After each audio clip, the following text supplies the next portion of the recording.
After coming up with the idea for the Perplexing Orb Bounce and Roll, I decided I wanted to change the art style up since this was a spin-off entry to the series. Looking back, some of my favorite games of all time are on the PlayStation 1, and that era of consoles, I absolutely love the way that the games look and how the graphics function. Many games feature 3D graphics, but with low poly models and art, and very low resolution textures and overall game resolution. I decided, since I love this style so much and have so many fond memories of so many PlayStation 1 games, that I would attempt to somewhat get close to this effect in my new game, the Perplexing Orb Bounce and Roll.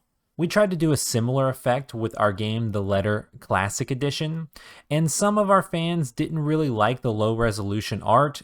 For those of you who aren't a fan of small resolution pixelized screens from the old days, this game is actually for you. We decided to do two different graphics options, and we're defaulting the game to the HD resolution. So when you boot up the Perplexing Orb Bounce and Roll, it will be running in full HD with crystal clear graphics. You get to view the low poly art very clearly, and it has anti-aliasing filters on, so you don't have those jagged edges.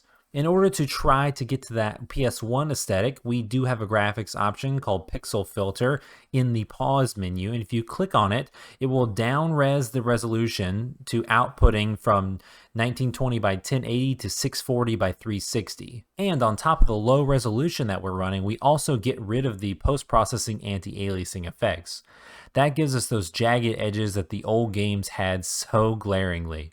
When you look at this all in motion, it looks so awesome. It's visible enough to where you can see what's going on. You can make out what the models are, but the lower resolution, the no anti-aliasing effects, they really make the textures that we have in the game and the low poly art stand out and look like the old days. It really helps that the base game starts with low poly art. You can see that most of our models are very hard surface models, very low poly. You can make out and define all of the edges very clearly when the game is running in HD. So when it translates to the lower resolution, it looks perfect like an older game. Also, for this game, our texture sizes are varied, but most of the textures, surprisingly enough, are 128 by 128 or 64 by 64 pixels.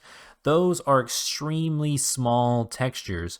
Most of the textures in this game are just hand-drawn pixel art textures, basically, especially all of the tile textures and most of the environment art textures themselves.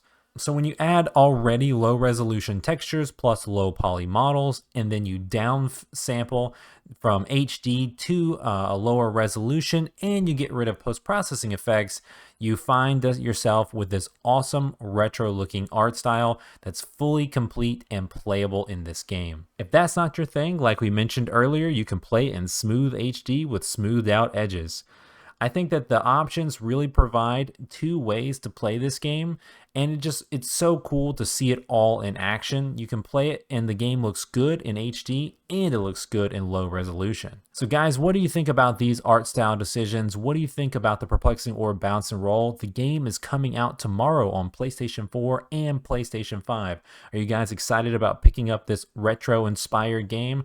Let me know in the comments below. Subscribe to the channel for more content like this. I got to give a huge shout out to everybody who supports TreeFall Studios on Patreon.com.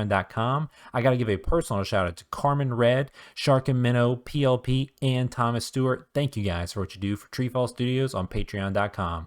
Alright guys, without further ado, I'm going to catch you in the next video. Get ready to bounce and roll real soon.